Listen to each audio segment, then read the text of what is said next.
تو مٹی کے ساتھ تیمم کر لوں، اور تیمم جو ہے یہ وضو اور غسل کے قائم مقام ہے۔ تو اللہ رب العزت نے مجھ پر یہ بہت بڑا فضل فرمایا ہے۔ اللہ تعالیٰ نے تنگی نہیں کی، مشقت میں نہیں ڈالا، بلکہ آسانی فرمائی ہے کہ اگر پانی نہ ملے تو تیمم کر لو، وضو نہ ہو سکے یا غسل نہ ہو سکے تو تیمم کر لو، اس کو اس کے قائم مقام قرار دیا ہے۔ دوسرا ہے کہ زمین کو میرے لیے مسجد بنا دیا گیا ہے، یعنی روئے زمین کے کسی بھی مقام پر نماز کا ٹائم ہو جائے، اس علاقے میں مسجد نہیں، جنگل ہے، شہر سے، علاقے سے، دیہات سے دور ہے، تو وہاں ہی میں نماز پڑھ لوں۔ پہلی قوموں کے لیے تھا کہ وہ اپنی مخصوص عبادت گاہوں میں وہ عبادت کیا کرتے تھے، تو اللہ رب العزت نے میرے لیے ساری زمین کو مسجد بنا دیا ہے، یعنی میں زمین کی کسی بھی جگہ ہوں، زمین کے کسی بھی مقام پر ہوں، تو میں نماز کا ٹائم ہو جائے نماز پڑھ سکتا ہوں، عبادت کر سکتا ہوں۔ ہاں، کچھ ایسے مقامات ہیں جن کا حدیث میں ذکر کر دیا گیا کہ جہاں نماز نہیں پڑھی جا سکتی ان کی ناپاکی کی وجہ سے، اس کے علاوہ عمومی طور پر ساری زمین جو ہے وہ پاک ہے اور وہاں نماز پڑھی جا سکتی ہے۔ اسی طرح فرمایا وَأُرْسِلْتُ إِلَى الْخَلْقِ كَافَّةً، کہ مجھے تمام مخلوق کی طرف نبی بنا کر بھیجا گیا ہے۔ قرآن کریم کی جو آیت ابھی میں نے پڑھی ہے، اللہ رب العزت فرماتے ہیں وَمَا أَرْسَلْنَاكَ إِلَّا كَافَّةً لِلنَّاسِ بَشِيرًا وَنَذِيرًا وَلَٰكِنَّ أَكْثَرَ النَّاسِ لَا يَعْلَمُونَ، کہ ہم نے آپ کو تمام مخلوق کے لیے، ساری کائنات کے لیے نبی بنا کر مبعوث کیا ہے، لیکن لوگوں کی اکثریت اس حقیقت کو نہیں جانتی، اس کو نہیں سمجھتی۔ پہلے جتنے انبیاء علیہم السلام آئے وہ اپنی اپنی قوم کی طرف نبی بن کر آتے تھے، جیسا کہ حضرت ہود علیہ السلام کا ذکر کرتے ہوئے فرمایا وَإِلَىٰ عَادٍ أَخَاهُمْ هُودًا، قوم عاد کی طرف حضرت ہود علیہ السلام کو نبی بنا کر بھیجا تھا۔ وَإِلَىٰ ثَمُودَ أَخَاهُمْ صَالِحًا، اور قوم سمود کی طرف حضرت صالح علیہ السلام کو نبی بنا کر بھیجا تھا۔ وَإِلَىٰ مَدْيَنَ أَخَاهُمْ شُعَيْبًا، اور مدین کی طرف حضرت شعیب علیہ السلام کو نبی بنا کر بھیجا تھا، جبکہ رسول اللہ صلی اللہ علیہ وسلم کو اللہ رب العزت نے ساری کائنات کے لیے نبی بنا کر بھیجا ہے۔ اور پہلے ایسے بھی ہوتا تھا کہ بعض اوقات ایک علاقے میں، ایک شہر میں، ایک بستی میں ایک نبی آتا، اور کبھی ایسے بھی ہوتا کہ ایک ہی بستی میں ایک وقت میں 2 نبی آ جاتے، کبھی تیسرا نبی بھی اسی علاقے میں آ جاتا تھا، جیسا کہ سورہ یاسین میں ہے۔ فرمایا وَاضْرِبْ لَهُم مَثَلًا أَصْحَابَ الْقَرْيَةِ إِذْ جَاءَهَا الْمُرْسَلُونَ، کہ ایک بستی کی مثال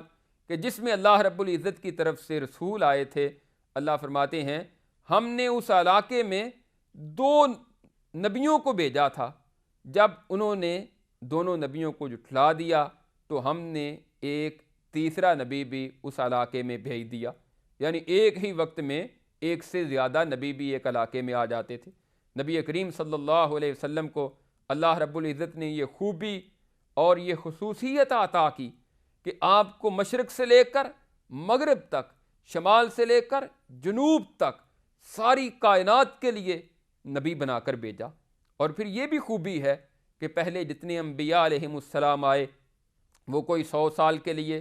کوئی 500 سال کے لیے، 1000 سال کے لیے نبی بن کر آتا۔ نبی کریم صلی اللہ علیہ وسلم کو اللہ رب العزت نے یہ مقام اور مرتبہ دیا کہ آپ قیامت تک کے لیے اللہ کے نبی بن کر آئے، آپ کے بعد کوئی نبی نہیں آئے گا۔ اور فرمایا وَبُعِثْتُ إِلَىٰ كُلِّ أَحْمَرَ وَأَسْوَدَ، مجھے احمر و اسود کی طرف نبی بنا کر بھیجا ہے۔ اس سے مراد جن و انس یعنی انسانوں کی طرف بھی نبی بنا کر بھیجا ہے اور جنات کی طرف بھی نبی بنا کر بھیجا ہے، اور بھی اس کی وضاحتیں کی گئی ہیں۔ یعنی مطلب اور مقصد یہ ہے کہ ساری کائنات کے لیے اللہ رب العزت نے مجھے نبی بنا کر مبعوث فرمایا ہے، اور یہ آپ کی بہت بڑی خوبی ہے۔ اور قرآن کریم میں فرمایا قُلْ يَا أَيُّهَا النَّاسُ إِنِّي رَسُولُ اللَّهِ إِلَيْكُمْ جَمِيعًا، اے نبی صلی اللہ علیہ وسلم آپ فرما دیجئے اے لوگو میں تم سب کی طرف اللہ کا رسول بن کر آیا، سب کی طرف اللہ رب العزت نے مجھے نبی بنا کر بھیجا ہے۔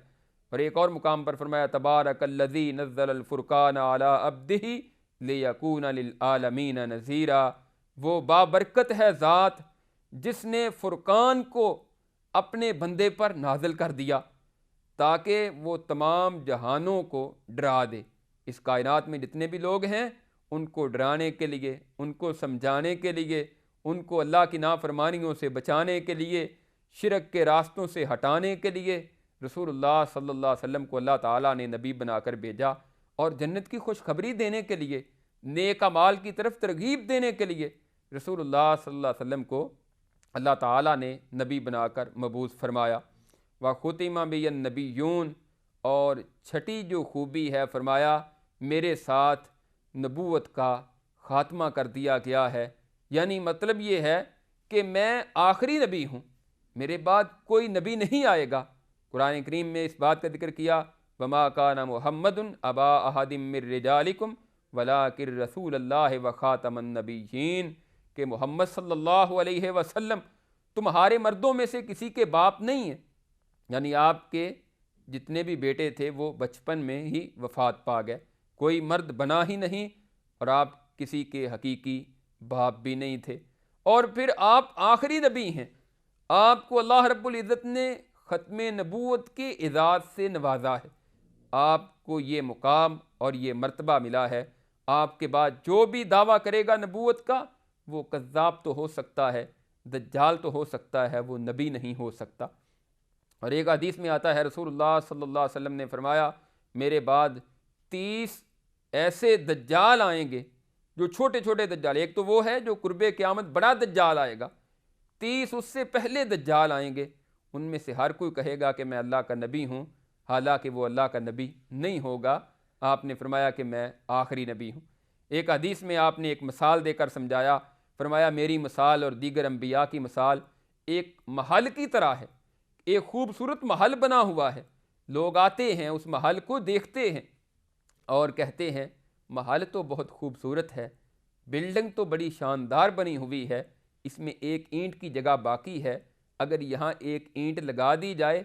تو یہ محل مکمل ہو سکتا ہے، پھر یہ اپنی اصل صورت میں آ جائے گا، کمپلیٹ ہو جائے گا، اس میں کوئی کمی پھر باقی نہیں رہ جائے گی۔ آپ نے فرمایا وہ آخری اینٹ میں ہوں، یعنی میرے آنے کے ساتھ نبوت کا محل مکمل ہو گیا ہے، اب اس میں کوئی کمی اور کوئی گنجائش نہیں رہی، اور نہ اس میں کوئی گنجائش باقی ہے۔ تو آپ اللہ کے آخری رسول اور آخری نبی ہیں۔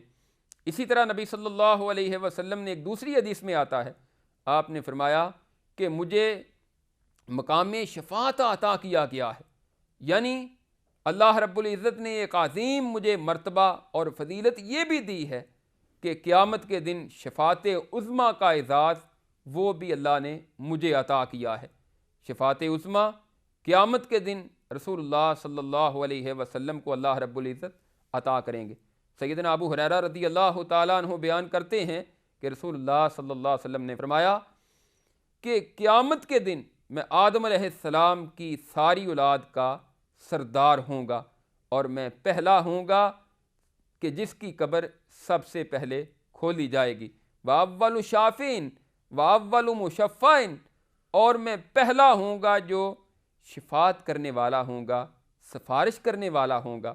اور میں پہلا ہی ہوں گا جس کی سفارش کو قبول کیا جائے گا۔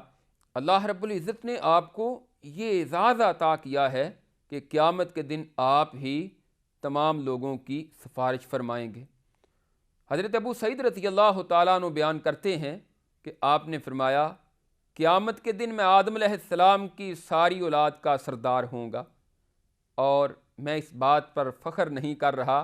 بلکہ میں یہ حقیقت بیان کر رہا ہوں۔ اور پھر آپ نے فرمایا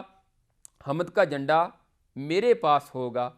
اور آدم علیہ السلام اور باقی سارے نبی میرے جھنڈے کے تلے ہوں گے، اور میں یہ بات حقیقت کے طور پر بیان کر رہا ہوں، فخر نہیں کر رہا۔ میں ہی قیامت کے دن پہلا سفارش کرنے والا ہوں گا، اور میری ہی سفارش کو قبول کیا جائے گا۔ نبی کریم صلی اللہ علیہ وسلم کو اللہ رب العزت قیامت کے دن یہ اعزاز دیں گے۔ حضرت ابو ہریرہ رضی اللہ تعالیٰ عنہ بیان کرتے ہیں کہ آپ صلی اللہ علیہ وسلم نے ایک لمبی حدیث بیان کی، فرمایا قیامت کا دن ہوگا، لوگوں کی حالت بڑی عجیب ہو رہی ہوگی، سورج بالکل قریب ہوگا، آزمائش، مصیبت، پریشانی کے اس عالم میں وہ کہیں گے، آپس میں ایک دوسرے سے بات کریں گے کہ ہمیں کسی کے پاس جانا چاہیے، کسی کو سفارشی بنا کر اللہ کے سامنے پیش کرنا چاہیے، اللہ تعالیٰ کے سامنے کوئی سفارش جائے، اللہ تعالیٰ ہمارے لیے آسانی کر دے۔ تو آپس میں بات کرتے کرتے کہیں گے چلو آدم علیہ السلام کے پاس جاتے ہیں۔ آدم علیہ السلام کے پاس جائیں گے، کہیں گے یا آدم انت ابو البشر، اے آدم تم ساری کائنات کے باپ ہو، آپ سارے انسانوں کے باپ ہو، اور اللہ رب العزت نے آپ کو اپنے ہاتھ سے پیدا کیا ہے، اپنی طرف سے روح پھونکی ہے، اور پھر آپ کو یہ اعزاز دیا ہے کہ فرشتوں سے آپ کو سجدہ کروایا ہے۔ اشفع لنا الی ربک، اپنے رب کے پاس ہماری سفارش تو کر دیجئے۔ حضرت آدم علیہ السلام فرمائیں گے میں آج تمہاری سفارش رب کے ہاں نہیں کر سکتا، ان ربی غضب الیوم غضبا لم یغضب قبلہ مثلہ ولن یغضب بعدہ مثلہ، آج میرا رب بڑے ہی غصے میں ہے، آج سے پہلے کبھی اس قدر غصے میں نہیں آیا، اور آج کے بعد بھی کبھی اس قدر غصے میں نہیں ہوگا۔ اگر اللہ رب العزت نے مجھ سے پوچھ لیا کہ تمہیں ایک درخت کے دانے سے، اس کے کھانے سے منع کیا تھا، تو میں اپنے رب کے سامنے کیا جواب دوں گا؟ اس لیے میں آج تمہاری سفارش نہیں کر سکتا۔ تم نوح علیہ السلام کے پاس چلے جاؤ۔ لوگ حضرت نوح علیہ السلام کے پاس جائیں گے، ان سے کہیں گے آپ اللہ کے رسول ہیں، اللہ رب العزت نے آپ کو اپنا شکر گزار بندہ بنایا ہے، آج ہمارے رب کے ہاں اشفع لنا الی ربک، ہمارے رب کے ہاں ہماری سفارش تو کر دیجئے۔ حضرت نوح علیہ السلام کہیں گے آج میرا رب بڑے ہی غصے میں ہے، آج سے پہلے کبھی اللہ رب العزت اتنے غصے میں نہیں آئے، اور نہ آج کے بعد کبھی اتنے غصے میں آئے گا، آج میں تمہاری سفارش رب کے ہاں نہیں کر سکتا۔ وہ بھی اپنا عذر بیان کر دیں گے۔ حضرت ابراہیم علیہ السلام کے پاس چلے جائیں گے، حضرت ابراہیم علیہ السلام سے بھی یہی درخواست کریں گے کہ رب کے ہاں آج ہماری سفارش کر دیں۔ حضرت ابراہیم علیہ السلام فرمائیں گے میں تمہاری سفارش نہیں کر سکتا، آپ کو اللہ نے بڑا مقام دیا، اپنے خلیل کا درجہ عطا فرمایا ہے، تو آپ رب کے ہاں ہماری سفارش کر دیں۔ ابراہیم علیہ السلام بھی وہی بات دہرا دیں گے آج میرا رب بڑے غصے میں ہے، اس سے پہلے کبھی اتنا غصہ نہیں آیا، اور اس کے بعد بھی کبھی اتنا غصہ نہیں آئے گا،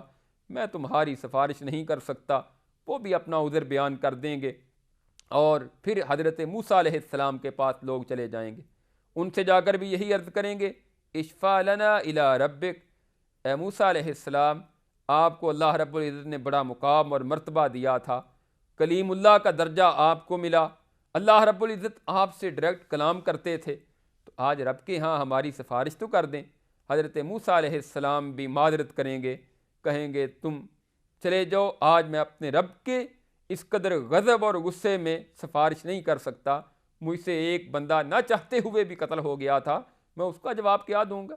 حضرت عیسیٰ علیہ السلام کے پاس چلے جائیں گے،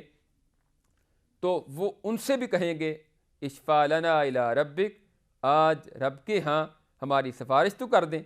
عیسیٰ علیہ السلام بھی معذرت کریں گے اور سفارش کرنے سے انکار کر دیں گے۔ پھر سارے لوگ کہیں گے محمد صلی اللہ علیہ وسلم کے پاس چلے جاؤ، سارے مل کر نبی کریم صلی اللہ علیہ وسلم کے پاس آئیں گے، آ کر آپ سے درخواست کریں گے کہ اللہ کے رسول صلی اللہ علیہ وسلم آپ اللہ کے ہاں ہماری سفارش کر دیجئے۔ نبی کریم صلی اللہ علیہ وسلم فرماتے ہیں پھر میں اللہ کے سامنے سجدے میں پڑ جاؤں گا اور اللہ کی اتنی زیادہ تعریف کروں گا کہ جو کلمات آج میرے ذہن میں نہیں، اللہ رب العزت وہ بھی میرے ذہن میں ڈال دیں گے، اور میں بہت زیادہ اللہ رب العزت کی تعریف کروں گا۔ پھر اللہ رب العزت فرمائیں گے اے محمد صلی اللہ علیہ وسلم اپنا سر تو اٹھائیں، سل تو عطا، مانگیں آپ کو عطا کیا جائے گا، اشفا تو شفا، آپ سفارش کریں، آپ کی سفارش کو شرف قبولیت سے نوازا جائے گا۔ آپ فرماتے ہیں میں کہوں گا یا رب امتی یا رب امتی، یا اللہ آج میری امت کو بچا لے، اللہ میری امت کو بچا لے۔ باقی انبیاء علیہم السلام اور ساری کائنات کہہ رہی ہوگی رب نفسی رب نفسی، یا اللہ آج مجھے بچا لے، اللہ آج مجھے بچا لے۔ تو نبی کریم صلی اللہ علیہ وسلم کہیں گے یا اللہ میری امت کو بچا لے، اللہ میری امت کو بچا لے۔ اللہ رب العزت فرمائیں گے اے محمد صلی اللہ علیہ وسلم ادخل الجنت من امتی کا من لا حساب علی من باب الایمن من ابواب الجنہ، اپنی امت میں سے ایسے لوگ کہ جن کا حساب نہیں ہوگا ان کو جنت کے دروازوں میں سے دائیں دروازے سے جنت میں داخل کر دیجیے۔ اور ان کی تعداد کتنی ہوگی؟ ایک حدیث میں آتا ہے کہ ان کی تعداد 70,000 ہوگی، اور ایک دوسری حدیث ہے جس میں آتا ہے کہ اللہ رب العزت نے پہلے ان کی تعداد 70,000 مقرر کی، اور پھر نبی صلی اللہ علیہ وسلم کی درخواست پر اللہ رب العزت نے خصوصی شفقت فرماتے ہوئے اس بات کا اعلان کر دیا کہ 70,000 میں سے ہر ایک کے ساتھ مزید 70,000 بغیر حساب کے جنت میں جائے گا۔ تو اس طرح ایسے لوگ جو بغیر حساب کے جنت میں جائیں گے ان کی تعداد 4 ارب اور 90 کروڑ بنتی ہے۔ تو اللہ رب العزت یہ مقام اور یہ عظمت رسول اللہ صلی اللہ علیہ وسلم کو عطا فرمائیں گے کہ قیامت کے دن آپ کی سفارش سے اتنی کثیر تعداد جنت میں بغیر حساب کے داخل ہو جائے گی۔ سیدنا ابو ہریرہ رضی اللہ تعالی عنہ کہتے ہیں اللہ کے رسول صلی اللہ علیہ وسلم وہ لوگ جو بغیر حساب کے جنت میں جائیں گے، من اسعد الناس بشفاعتی کا یوم القیامہ، کون خوش نصیب ہیں کہ جو آپ کی سفارش سے جنت میں داخل ہو جائیں گے، لوگوں میں سے جو آپ کی شفاعت کے حقدار بن جائیں گے، وہ کون لوگ ہیں؟ آپ صلی اللہ علیہ وسلم فرماتے ہیں ابو ہریرہ مجھے اس بات کا یقین تھا کہ اس کے بارے میں تم ہی سوال کرو گے، کیونکہ تمہارے اندر حدیث کو حاصل کرنے کی بہت زیادہ تڑپ ہوتی ہے، تم حدیث کو حاصل کرنے کا، حدیثیں سننے کا، حدیثیں یاد رکھنے کا بہت زیادہ اشتیاق رکھتے ہو، بہت زیادہ شوق رکھتے ہو۔ تو پھر آپ نے فرمایا جو میری سفارش کے ساتھ جنت میں داخل ہوں گے وہ ہیں کہ من قال لا الہ الا اللہ من قبل نفسی۔ ایک حدیث میں آتا ہے من قال لا الہ الا اللہ خالصا من قلبہ او نفسہ، وہ لوگ جنہوں نے خلوص دل سے لا الہ الا اللہ کا اقرار کیا ہوگا، لا الہ الا اللہ کے تقاضے پورے کیے ہوں گے، اللہ رب العزت ان کو یہ مقام اور یہ عظمت عطا کر دیں گے کہ وہ میری سفارش کے ساتھ اللہ کی جنت کے حقدار بن جائیں گے۔ تو یہ رسول اللہ صلی اللہ علیہ وسلم کے خصائل ہیں، یہ وہ خصوصیات ہیں جو اللہ رب العزت نے اپنے نبی صلی اللہ علیہ وسلم کو خصوصی طور پر انعام کرتے ہوئے آپ کو عطا فرمائی، اور یہ خصوصیات، یہ فضیلتیں آپ صلی اللہ علیہ وسلم کی عظمت، آپ کے مقام اور آپ کے مرتبے پر دلالت کرنے والی ہیں۔ دعا ہے اللہ رب العزت ہمیں نبی کریم صلی اللہ علیہ وسلم کی عظمت، شان، مقام کو سمجھنے، آپ کی اطاعت فرما برداری کرنے کی توفیق عطا فرمائے، اور قیامت کے دن اللہ رب العزت ہمیں بھی ان خصوصی لوگوں میں شامل فرمائے کہ جو بغیر حساب کے اللہ کی جنت کے حقدار بن جائیں۔ آخر دعوانا ان الحمدللہ رب العالمین۔